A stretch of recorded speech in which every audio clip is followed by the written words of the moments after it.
নমস্কার, আমি সুপ্রিয়া। যেমন আসি আমি প্রত্যেক দিনের মতো, তেমন আজও আপনাদেরকে কিছু আপডেটস জানাতে আমি এসেছি। অর্থাৎ সে আপডেটস হলো, আজ কি বলুন তো, রাজনীতির ময়দানে নতুন নতুন বিতর্ক তো প্রতিদিন থাকে। আজকের বিতর্কটা একটু অন্যরকম। অর্থাৎ কি অন্যরকম? হোর্ডিং বিতর্ক।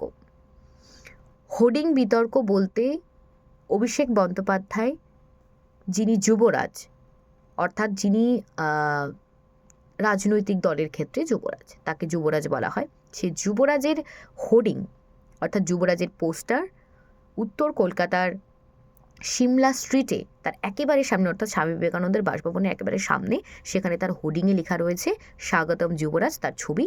নিচে সেখানকার বিধায়ক, অর্থাৎ জোড়াসাঁকোর বিধায়কের নাম আই থিঙ্ক বিবেক গুপ্ত, তার নিচে নাম দেওয়া ছিল, অর্থাৎ তিনি দিয়েছেন ওখানে। কিন্তু প্রশ্ন হচ্ছে একটা, এই মনীষীদের নিয়ে বারংবার রাজনীতি।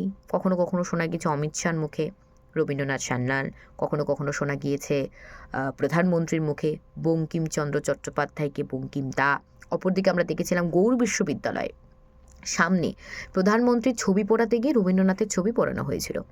অর্থাৎ কোথাও দাঁড়িয়ে যেখানে বাংলাদেশের সঙ্গে বারংবার এই পশ্চিমবঙ্গ তথা ভারতবর্ষকে গুলিয়ে ফেলা হচ্ছে, সেখানে বাংলাদেশে আমরা দেখেছি মনীষীদের মূর্তি ভাঙা থেকে শুরু করে প্রত্যেকটি বিষয় হচ্ছে। এখানকার যারা রাজনৈতিক মতাদর্শের, অর্থাৎ যারা দায়িত্বে রয়েছেন, অর্থাৎ প্রশাসনিক প্রধান রয়েছেন, তাদের এত বড় গাফিলতি। মনীষীদের সম্মান দিতে পারছেন না এই সমাজে দাঁড়িয়ে। ভবিষ্যৎ প্রজন্মের কাছে কি বার্তা যাবে? তা ঘিরে প্রশ্ন কি উঠছে না? আপনারা যদি সহমত হন তাহলে অবশ্যই কমেন্ট করবেন, আর আপনাদের কি মতামত রয়েছে, কি মত রয়েছে তা অবশ্যই আমাকে জানাবেন।